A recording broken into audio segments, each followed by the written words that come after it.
পৃথিবীর বেশিরভাগ মানুষই এমন কিছু নিয়ে ভাবে এবং এমন কিছুর অনুকরণ করে দিন শেষে যার অস্তিত্ব নেই।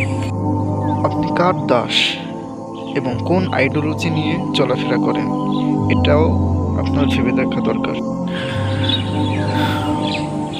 হয়তো আপনি এমন কোনো আইডিওলজি নিয়ে চলেন যে আইডিওলজির কোনো মূল্য নেই। আবার অনেকে আছে যাদের আইডিওলজিটার মূল্য পৃথিবীর সমস্ত সম্পদের থেকেও বেশি, যাদেরকে কখনো ক্রয় করা যায় না, কেনা যায় না। আর ঠিক তেমন একটা আইডিওলজি হচ্ছে ইসলামিক আইডিওলজি। যারা ইসলামিক আইডিওলজি নিয়ে চলাফেরা করে তাদের ভবিষ্যৎ রয়েছে, শান্তি, সুখ সব কিছু আছে।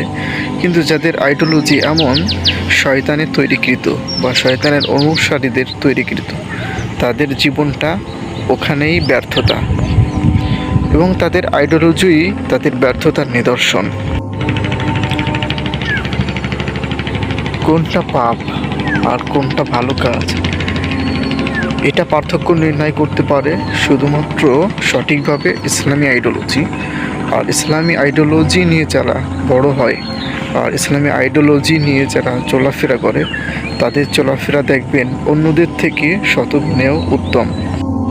তাই আপনার আর্নিং সোর্স এক একজনের এক এক রকম হতে পারে, কিন্তু আইডিওলজি একটাই হতে হবে, সেটা হচ্ছে কোরআন ও হাদিসের আইডিওলজি।